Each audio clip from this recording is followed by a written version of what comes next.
NTV Crossover. Thank you so much for staying with us. Those who've just joined us, this is Crossover. We're talking on family restoration, and today's our final show on this theme, so we're wrapping up. But we have one more thing that we need to deal with, and that's why we're here, and that is family restoration, the aspect of, you know, relationships, Sam. Yes. Relationships when they start, because most of us deal with marriage when it's too late. But how about we start from the beginning, restoration of the relationships, knowing should I continue or not? Should I end it now before it's too late, or am I able to go with this to the next level? And that's what we want to understand. And having Mary in studio today, we are going to do just that. So joining me is Reverend Mary Mashani, who's a high school teacher by profession and a servant of God by calling. She has 2 degrees, that is a Bachelor of Education from Nairobi University and Masters in Art and Religion. She serves with her husband as a senior pastors in Global Family Church, Embakasi, Nairobi. And she's here with us today. Karibu sana. I know there are so many other accolades, but let me just highlight what we need today for today. Yeah. So, Karibu sana. Thank you so much for coming. Thank you. And without, further ado, just let's dive into the conversation of today. We're talking about relationships. Restoring the family basically starts from that part of the relationship. When we're dating, when we're courting, when all looks so merry. However, most of those times when we're, so in love, we are very blind to certain things, especially the red lights. Yes. And that's what we want to know. So maybe you can start by telling us, at what point do these things start? Do they start from the beginning, or is it possible to hide them till you're in marriage? Well, thank you very much, Grace, for the opportunity. And I also want to congratulate you for this powerful topic. Thank you. That you have decided to have. Actually, families are going a lot of chaos. There is a lot of problems. Yes. Yeah, only that people are hiding. You see, when you wake up in the morning, you put up your makeup, you look okay. Yeah. But when you go back to that home again, you feel like quitting anytime. That's true. But I want to thank God, because God is God of restoration. Amen. He can restore. So your question starts somewhere, that before we go to marriage, it starts from a relationship. Definitely. And you see, marriage is a process starting with the relationship, and then from there, and this process, it entails dating. It entails courtship up to the time of engagement, and then the wedding. Yes. And then after that, you start this life. Yeah. And I want to say that marriage is like a project that you need to calculate well. But the problem is many people take this process for granted. And there are a lot of things that have blinded many people, especially the youth who are watching today, or anyone who is in a relationship today must hear this. That first of all, you have to weigh and see, am I, is it the right time for me to engage in a relationship that is resulting to marriage? Because we're having so many relationships that you don't know the main reason for being in it. Others have found themselves in a relationship and getting married without even knowing they are getting married, because they became so close to a level that they say, can we try this? Can we stay together? So they're in a marriage that did not plan about. Okay. So before you start even looking at the red flag, we need to see what are some of these things that have blinded these people in the relationship. And one of the things that I've tried to do, because I've been a counselor for marriages for a long period of time, and we see some of these things we are seeing in this marriage are the simple terms that the root cause was the beginning. And one of the things that have blinded many is people, or these two people in a relationship, they are too much focused on the D-Day of the wedding. That they are there watching the wedding show, choosing colors of the wedding. So even during the courtship, they are not even serious trying to check, do I have the qualities that can match with this guy? Do I have the qualities that maybe can we combine and make a home? Are we compatible? Are we compatible? That is the good word. So you find that these people, when they meet for dinner, they meet for maybe out, they are there trying to check on the D-Day only. So they are so much on the D-Day, of which the D-Day is just an event. Then after that is the real thing now. Yeah, that's true. So when the wedding is over, that is the time they will start now saying, my God, I am now in this thing. Is this man like this? Is this woman like this? Now, things don't work at all. So one of the things I would like to say, this thing has to come out from their eyes. Okay. Looking at the D-Day of the wedding only. You need to go beyond the wedding. You need to check for the qualities of the husband that you need, for a wife that you need. You need to have a checklist. What kind of a man do I need in life? And with that, you are going to avoid some of these things that are happening today. Number two is the issue of the influence. Because my friend has been married. Which is happening so much now. Exactly. Yeah. Because tumemaliza shule pamoja, yeye amepata mchumba, mimi sina. Kwa hivyo inafika mahali, anasema, yeyote atakunja sasa niko Anything tayari. is fine, yeah. Anything is fine, so long as amevaa longi, so long as amevaa sketi, so tuende tukiendanga, sini sawa. So unapata ya kwamba, mtu akiingia kwa ile ndoa haingii ni kwa sababu alitaka, lakini ni pressure. Let me call it an influence because I have another point of pressure. Okay. Yes, an influence is where you do something because someone else is doing. You want to be in fashion. Na utaki kubaki kando. Peke When you go for tea, maybe for a cup of coffee together with your friend, you can be able to share about your boyfriend. I'm sharing about my boyfriend. That's so we are compatible in a relationship. Hiyo pia imeleta shida. So wengine wamejipata kwa ndoa si kwa sababu walipanga, lakini they were influenced. Number 3 is pressure now. Okay. Some parents are pressurizing their children. Okay. Unasikia mama anasema, utaniletea mjukuu lini? You see, now when you provoke your child like that and you're not sitting down to analyze this thing with your child about, you know, like kitambo, you know, enzi zile wamama walikuwa nakaa na wasichana, wanawaambia this is the kind of a man unastahili kuwa naye na unastahili kumtunza hivi. These days we are too busy. We have no time with our girls. We have no time with our men in the house. So unaweza kuwapatia pressure na saa hiyo unja watayarisha. So because of the pressure even of the society, unajipata ya kwamba umechukua mtu yeyote, unaingia kwenye ndoa, na hata wengine wanaoa wa college. I have witnessed, hata wazazi wanasema tutasomesha yeye, hata kama we just need you to marry. Is it because of society? Is it because of status quo? Because mtoto wangu kama hana mke, I look like I'm not doing well, or I look like I'm behind. Exactly. Is that the pressure with the parents? Because you know life is a process, and every time you are moving on in life, there is an event that comes at a certain level. As a mother, if I have, for example, I have a boy who is 18 years old now, and if he reaches at the level of 20-something, automatically as a mother, I would like to look at this boy. Ameanza kupata mtu. So hiyo inakuwa automatic. It's like a tradition of life. Okay. So, but the thing is, because I know there are some parents who are watching now, please don't pressurize your child to get married or marry. Instead, pray for that child. Pray for, talk to her or him so that he can get the best person. But kama hanjapata, usimpatie pressure. Wengine wameenda to an extent ya kuwatafutia. It's true. Yeah. Hooking up, Women now you look like you can do well. You know, I'm listening to this conversation and I'm loving it because growing up, or at least niko natumiaka kidogo, but hapo kitambo unajua kulikuwa na hiyo interest, like you see, like marriage is a beautiful thing and you want to really get into it. Na hiyo time unaambiwa sitaki kuona hata unasema umeleta wasichana huko nyumbani. Unasikia? But inafika tena time hii story hata sasa venye umeona life kwanza imekuchapa wewe mwenyewe. You don't want it anymore. So how do we still convince these people, ama this generation, like marriage is still a beautiful thing? Because as at now, maybe unapata life imepiga boy, ama life imepiga dem mpaka mtu anasema kasi jiwezi mimi. How will I even now settle down with someone? Wow, so we are confused because at one point when we are ready, you guys are not ready. Okay, parents. And then when we are not ready, then the parent is ready. Because to an extent that unasema you can educate the girl, you just bring her, we will take care of her. I mean, that's desperation. It's true. Very true. And that's why I'm saying that we need a lot of preparedness on this thing.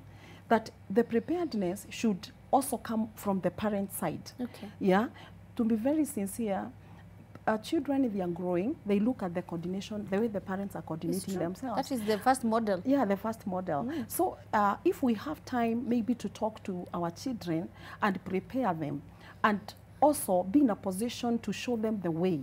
I think with that, it's going to help this child, even when making a decision to get married, is going to be very sober. Okay. Because if there is no pressure, there is a lot of help in prayer, in guidance, then this child is going to make the right choice. We have so many people in marriage today, they don't make the right choice because of what I'm talking about, influence and pressure, especially pressure from their parents. So I think that when they should take time with the children, talk to them, let them guide them so that they can reach to a point of, you know, making the right choice. Okay. Yeah. So we've talked about, first of all, is focus on the D-Day of the wedding. Yes. So we've set the date. We don't want to worry about who we are made behave aje. Like you know, day inafaa tu kukua just Itupate. another, unajua, like we are ready, we know ourselves. Hii ndo hakuna sawa, and we okay. But not putting a lot of pressure on this and forgetting about the unity that we are trying to build. Because many people fight during preparation for a wedding, eh? They fight, wanakosana, but kuna wale wanaitwa best couple, wanawaita wanawaambia, you guys are getting married, so sort things. So before you even focus on the problem, mshakumbushwa siku inakuja. Because we are scared, mkikaso wedding tutakaaje. Ndiyo hiyo sasa. You know? But true. I like what you're saying because it happens to so many people, but a lot of us don't know when to say, Gojia, let's take a break. We review our relationship first, and then we move on. So one, I feel like I'm talking and saying a lot about what you said, but hey, it's good to reiterate because, I mean, we forget these things, and I'm glad you've highlighted. So one, we've looked at focusing on the day. Two, we've looked at pressure. The pressure, influence, and then pressure. So 3 things. Yes. So now we're in this relationship. I'm realizing these red flags. Is it for me to now, you know, call the person down, sit down, or what are some of the steps I should take when I've realized there's something wrong and we need to handle? Well, that's a very good question. And one of the things I'd like to say is that it's very, very easy to break a relationship than a marriage.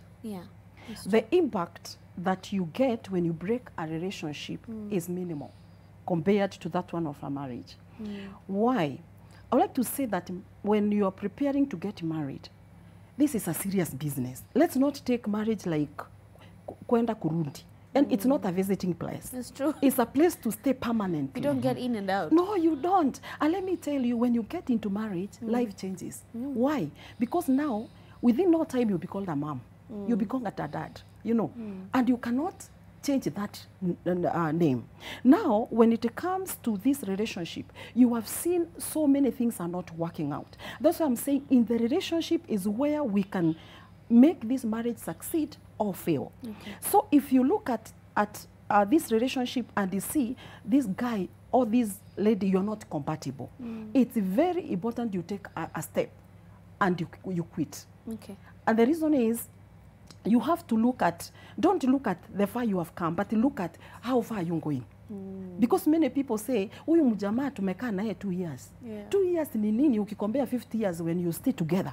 2 years. That's a long time. Sana. So 50 years is more.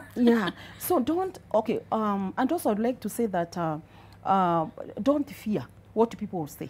Because that's another thing. Kuna wengine wamekaa kwa hiyo relationship because wanasema wameonekana na huyu jamaa for this period. Kwani kazi yake ni kuvunja relationship. So uko na hiyo uoga na nikivunja hii watasema. Unajua wacha nikwambie maisha ni yako. Oh my gosh. It's all about your life. True. Don't fear what people will say. Number 2, don't please anybody. Don't stay in a relationship to please somebody. Because maybe umepeleka huyu mtu kwa familia amejulikana. Sasa unasema si hao watu watanichukia. It's just for a short time and you're going to be safe. So don't fear, take a step, break that relationship and then trust God to get the right person. And for you to avoid breaking this relationship, I would like to take your time, but also mambo ya relationship lazima ujue mimi naingia hii relationship ikienda kwa ndoa. Kuna wengine wanaingia kwa relationship mind yao ikiwa ninatafuta mtu wa kunipeanga ndo. You get? Which is very wrong. Which is very wrong. So if at all, sorry. No. I can see like there are many perspectives of why people even want to be in a relationship. And I think we've been highlighting some of them, and it's very important for us to be specific and say ini wrong and call out when it's wrong. But we have a caller. We have Natalie from Kericho. Hello, Natalie. Hello, Hi, how are you? I'm fine. Thank you so much for calling. Do you want to ask a question or do you have a comment?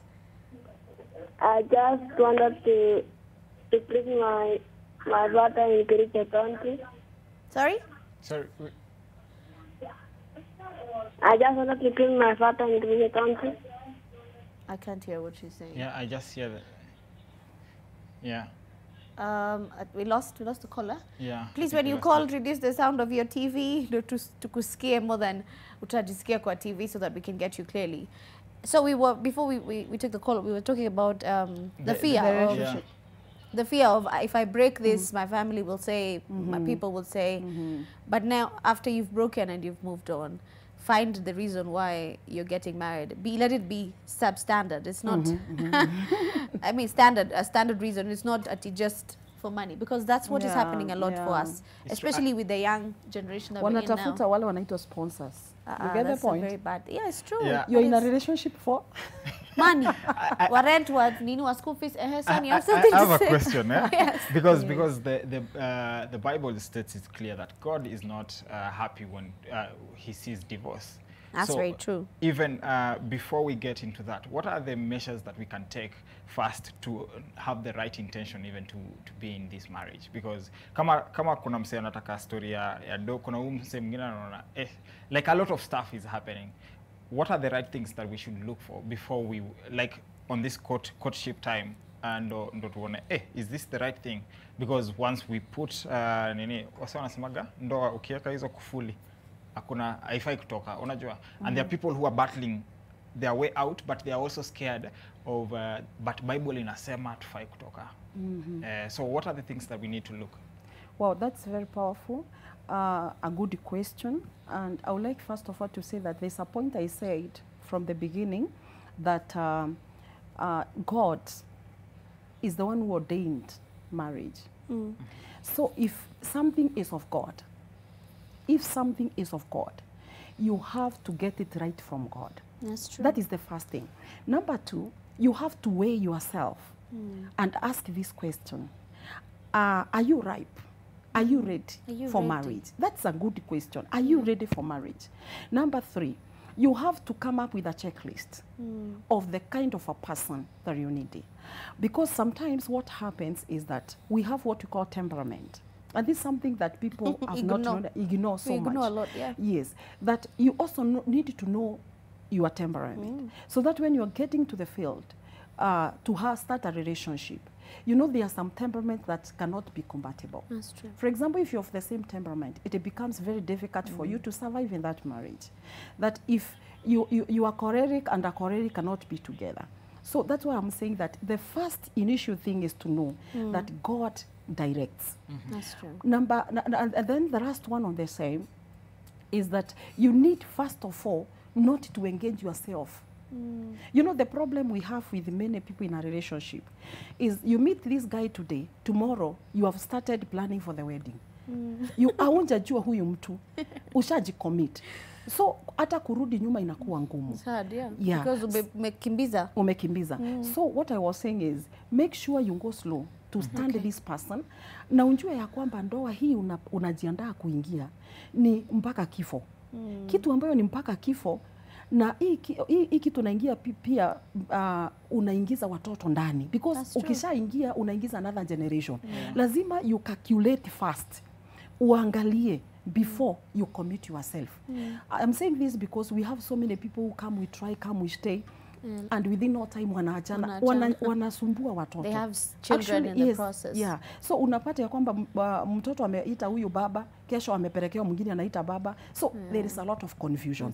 So what I'm saying, be stable, be sober before you move on to a relationship. Okay. Yes. Let me read some of the feedback that has been coming in.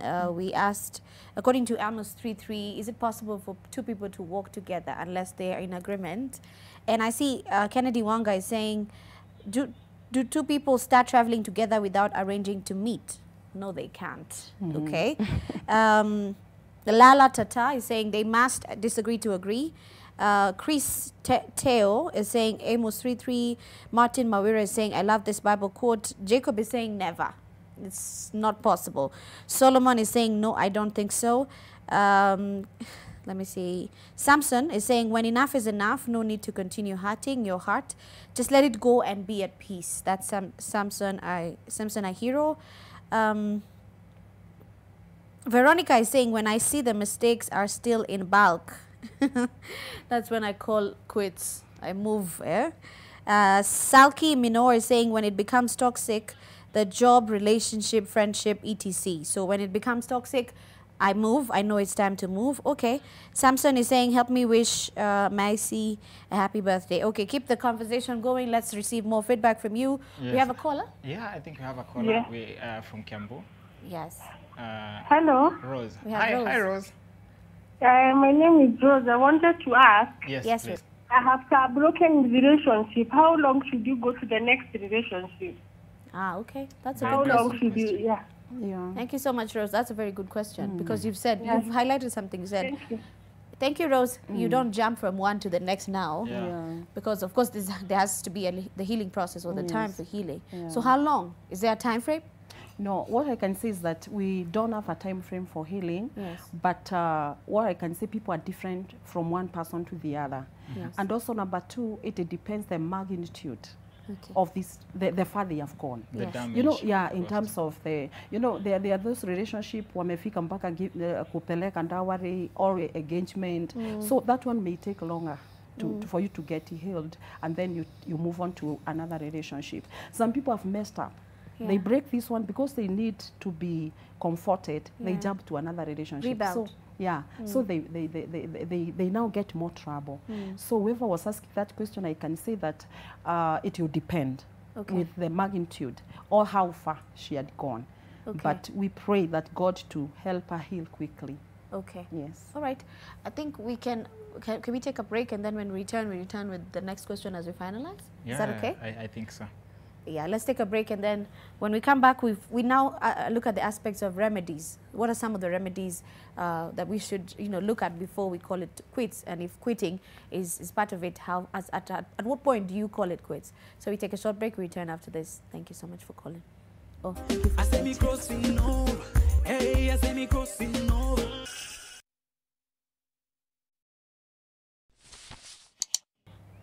Thank you for returning with us. Yani nilikuwa nimechanganyikiwa hadi nikasema thank you for calling, but what I meant was Even the callers Thank you out there, for- they can keep yeah, calling. even the callers, you're welcome. And I know we have a phone call right now from Derek. Is he still on the line? Hello. Hello, mambo. Poa Poa sana, sana, how are Derek. you? Uko mzima? Tuko poa. Salama kabisa. Nisikia your words. Mhm. Lakini mmechenga youth a lot. Yes. Mmeongea a lot about youth. But youth wanapitia vitu vingine different. Okay. So hard. Wezi ongea. What are some of the things that una feel the youths out there wanapitia that are hard, so that we can maybe address? At your platform, nimepiga simu because of the youth. Okay. Okay. Is it in line with the conversation of today? Because we're talking about relationships. Is a conversation about tumeongea na sisi. Understand about us. Everything about us. Ametuongea kutuhusu. I can't hear what he's saying. Can you? Yeah. Okay. I think we will move on to the conversation. Thank you, Derek. I hope you can call again. Yeah. We really need to To understand. to understand what you need, and if we can help, hopefully we can. However, today we're talking about relationships and knowing when to call it quits, but also some of the remedies. And we have Reverend Mary in studio with us. Before we finish on the remedies, maybe we can handle what you had said, some of those red flags that we see, because some of them hide. Do you want to expound on that? Yeah, wow, thank you very much, and we are going on very well.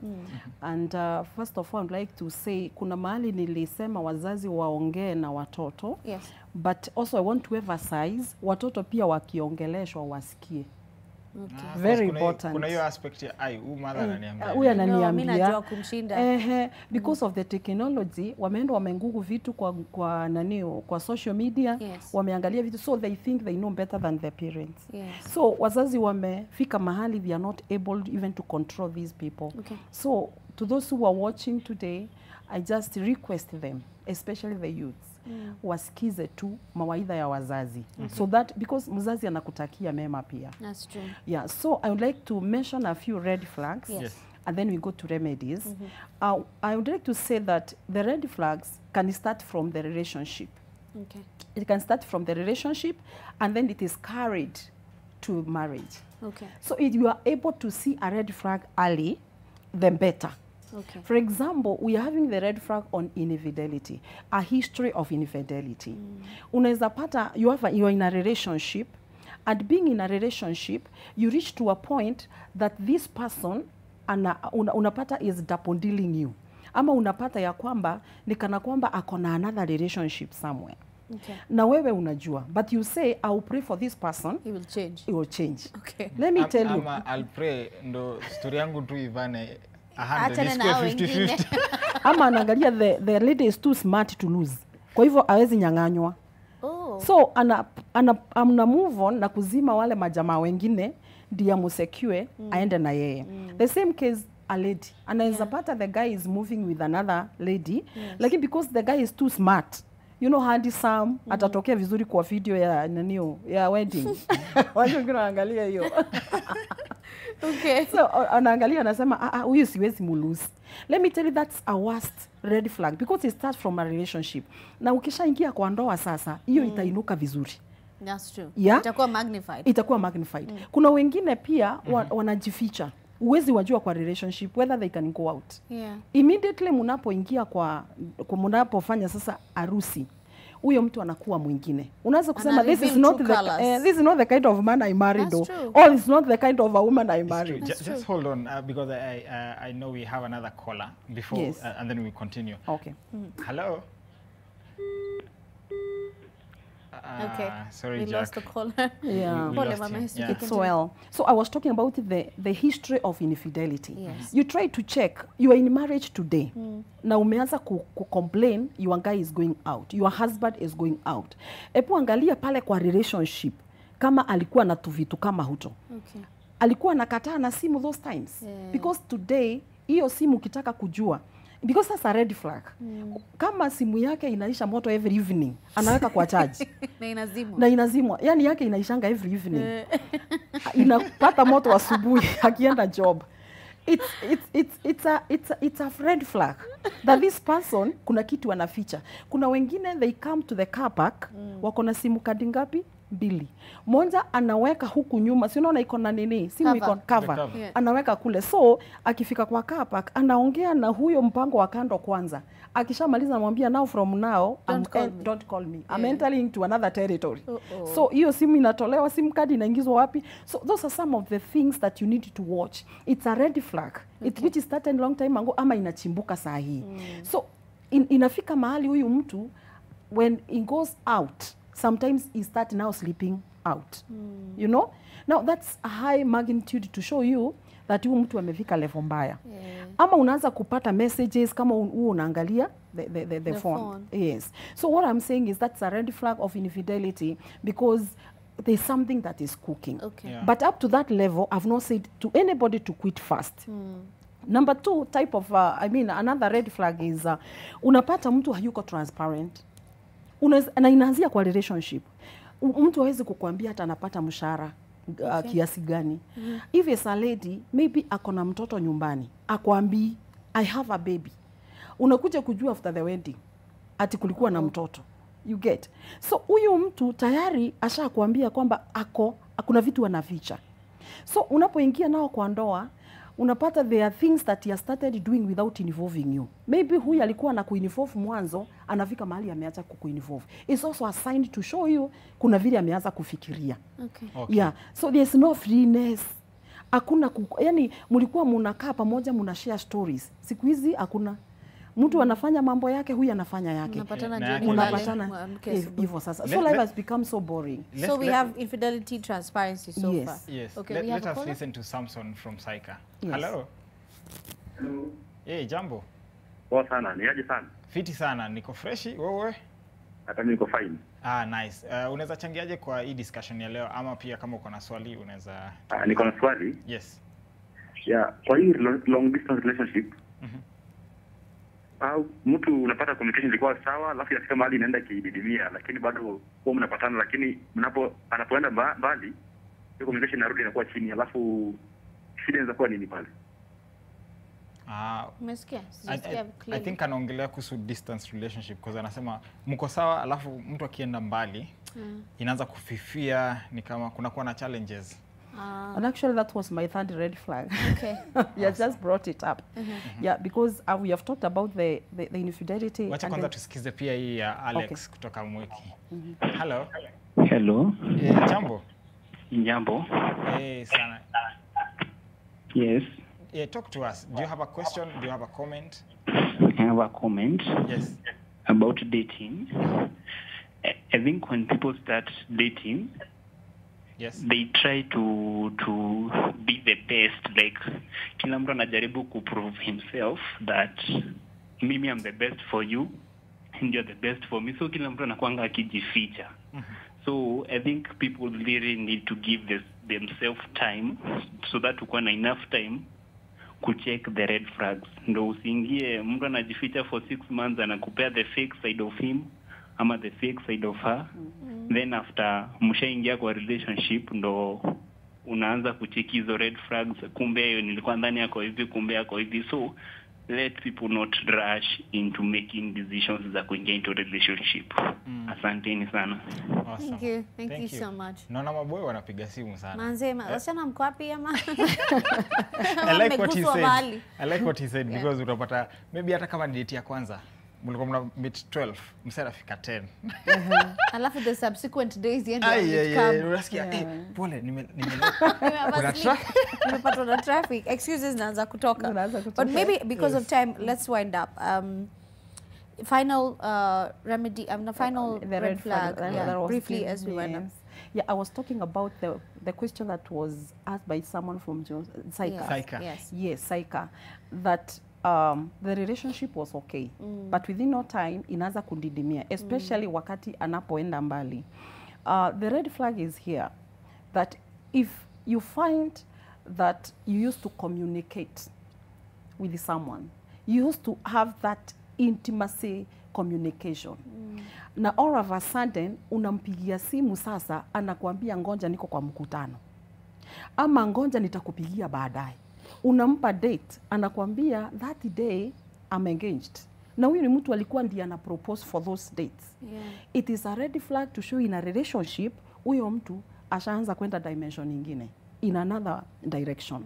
So when you see communication has started going down, the meeting, you know, when you call for a meeting is not coming, that one is a sign. In marriage now, if you find that at home there is no good communication, imebaki orders, you take orders and commands, and then quarrels, it is a red flag kwamba there is a discord already. You find people are living together in the same house, but there is no joy. Socks ziko wapi? Wapi chakula? Hiyo ndio inabaki. Kwa nini mnachelewa kupika?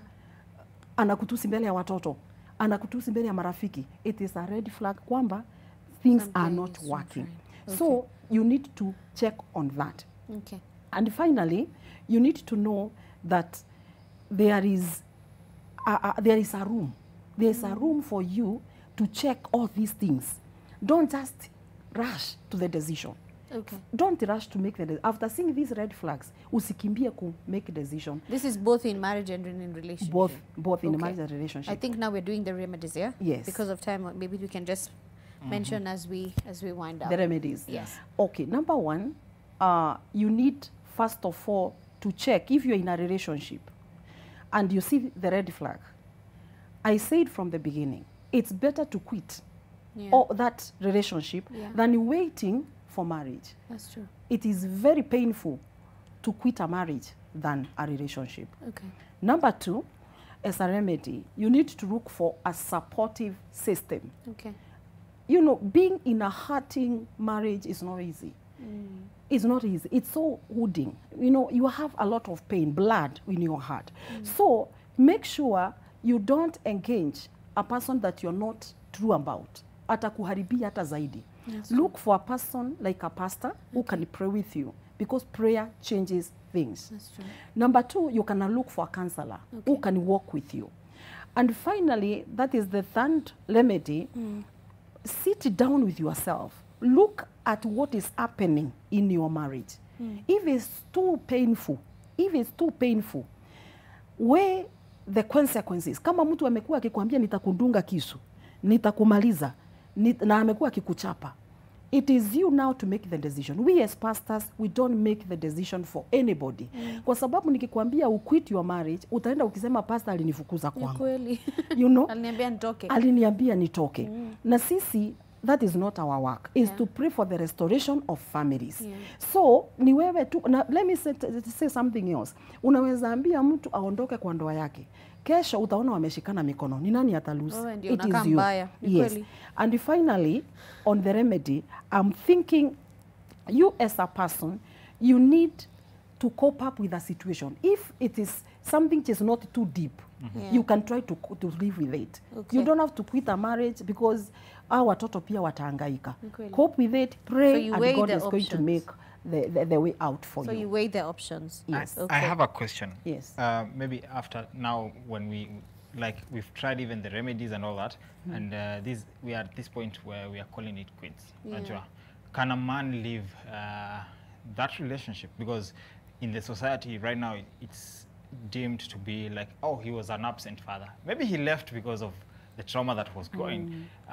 But is it okay for a man also to leave that toxic place? Yeah, what I can say is that we are in a modern society whereby, to answer you, let me say something about the past. That we are in a modern society whereby in olden days, hata kama mzee alikuwa anachapa mwanamke, alikuwa anaangalia ni wapi anachapa. Hakuwa anachapa mahali anaweza umiza. Alikuwa anapeana kama discipline. Siku hizi sio discipline, kuua kabisa. Unapata mtu anagonga anywhere. And this thing is not only for women. Even men are being beaten up by women in the house. Only wanaume hawaongei. So mwanaume anaweza fika mahali asikia hii imekuwa too much. And the reason I'm talking is in modern is because we are living in towns. Mahali ambapo mumekondisha nyumba. Wewe kama mwanaume hata ukipepa virago vyako, hakuna mtu atasema ulitoka kwenu. But now at home, if you have married a person and you are at home, you cannot quit your matrimonial home. Lazima iwe ni yeye ataenda, si wewe utaenda. Utaenda uende wapi as a man? It becomes hard. And also we have co-parenting. We have co-parenting. So you don't stay because you're worried that you watasema ulitoroka. I think you can sit down, have an agreement after everything is settled, sile machungu imetulia, and then you co-parent. Yes, so very true. I think what we're saying is there's a way out. Yeah, there's a way out. Yes. And that's it for today. I know we have so much we need to finish on, and hopefully we can continue these conversations on other platforms. But for us, I think we've done justice to this topic. And thank you so much to you, Reverend, for coming in and giving us the insight. That's great wisdom. Thank you. Thank you so much. I think maybe people, how can they even get to connect with her ministry and also maybe reach for more communication? Maybe I know she wanted to pray. Maybe I know time is really running. So 2 minutes. Maybe just a second, declare something. Wow. That's your camera. You can. This one. I think you can, just speak into it a few minutes and we can. Well, our dear viewers, we are very, very grateful for joining. I'm Pastor Mary Machani, and the church is Global Family Church, is in Utawala, Embakasi, Nairobi. I'm also the patron of Golden Kingdom Daughters, a movement that is walking a journey of healing with the women. I want to declare to your family that it's not going to be destroyed by the enemy in the name of Jesus. We declare restoration in the name of Jesus. And if you want to contact us, you can use this number 0115844024. It was good having you on board. Thank you very much. Thank you, Grace. Thank you so much. Amen and amen. Thank you so much as so, well. I think for me it's goodbye. I don't know if San has learned something. It's true. It's a goodbye, and I also hope that we've been able to offer like a solution to family out there. And we pray, and we're also waiting to hear a lot of testimonies from you guys, even on our interaction. Yeah, but for me, wacha nimalize na kibao ya inaitwa Pokea Sifa ya Ezekiel John. Barikiwa. Till